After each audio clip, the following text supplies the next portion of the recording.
What's up guys, Lanh here from Android Authority, and today we're unboxing this guy right here. This is the Huawei Mate S. This was actually just announced yesterday by Huawei at their press event here in IFA 2015 in Berlin.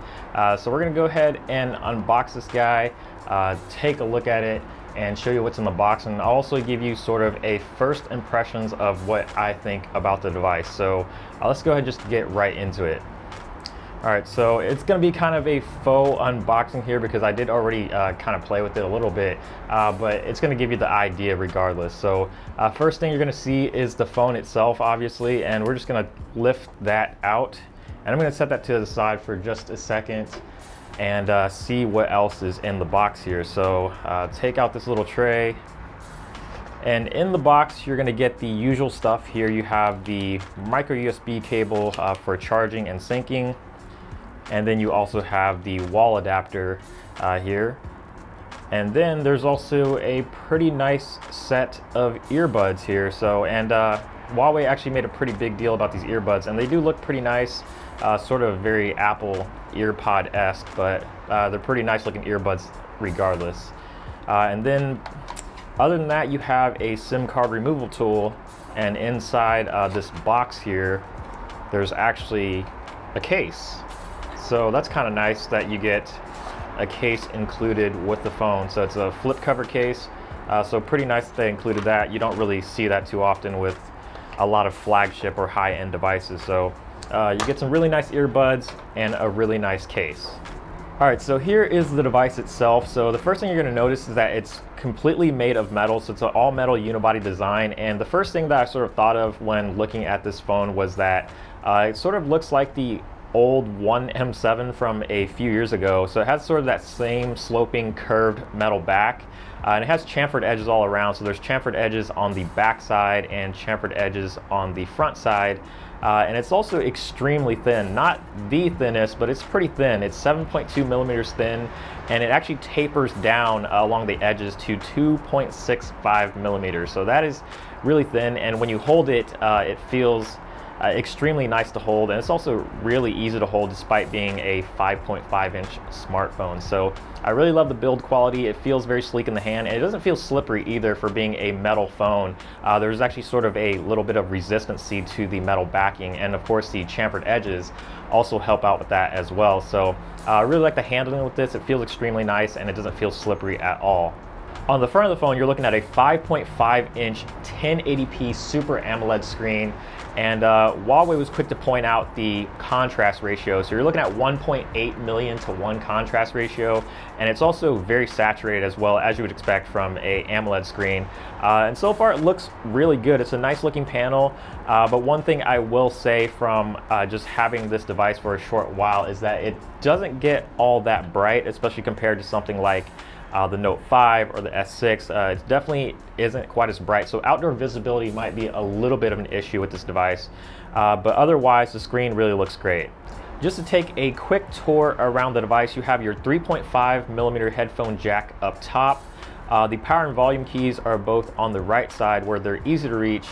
And then on the bottom you have your micro USB and what looks like dual bottom mounted speakers, but it's actually just the right one that is a speaker and the other one is a microphone.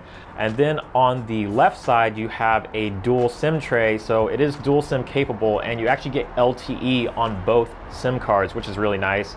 And one of the SIM card slots can also be used as a micro SD card slot for extra storage. So that's also pretty nice as well. And then along the back, you obviously have the camera optics. There's a 13 megapixel sensor with an RGBW sensor and a dual tone LED flash.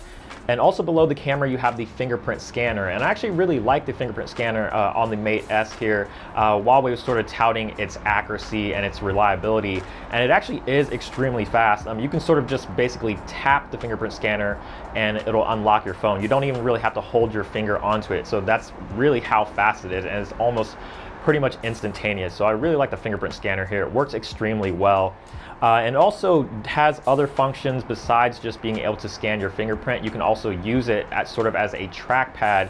So if I swipe down on it, it'll actually pull down the notification shade, and I can swipe it back up as well. So there's a lot of cool little gestures that you can do. You can also swipe through photos in your gallery by swiping across the fingerprint scanner.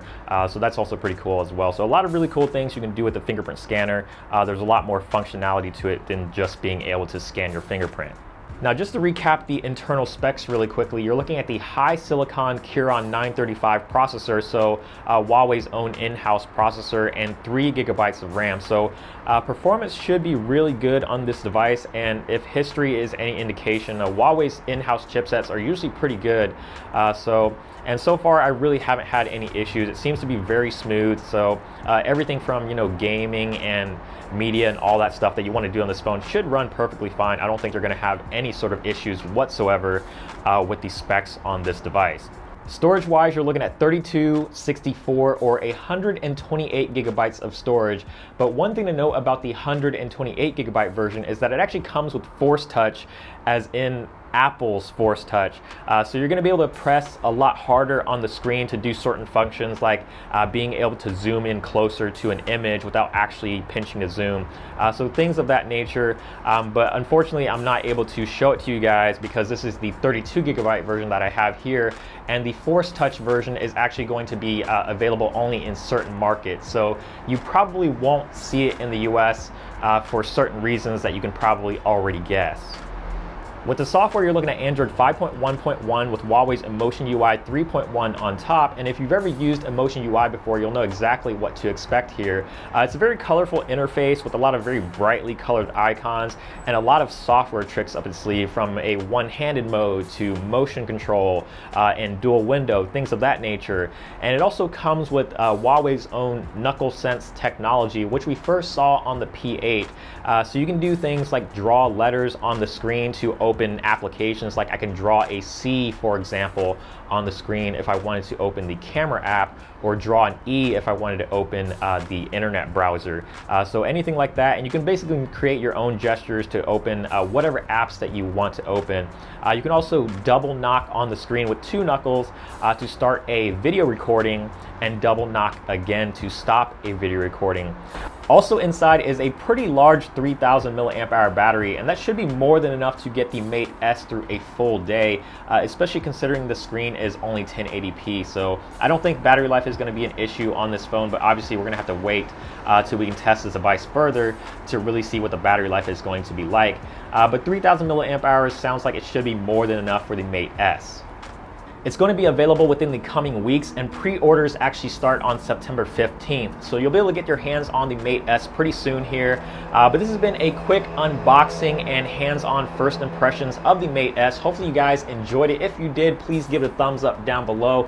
We definitely appreciate it. And also subscribe for more videos like this. That button is also down below. And stay tuned for more, because we have more coverage here to come at IFA 2015 in Berlin. And as always, thank you guys so much for watching. Keep it tuned here to Android Authority, because we are your source for all things Android.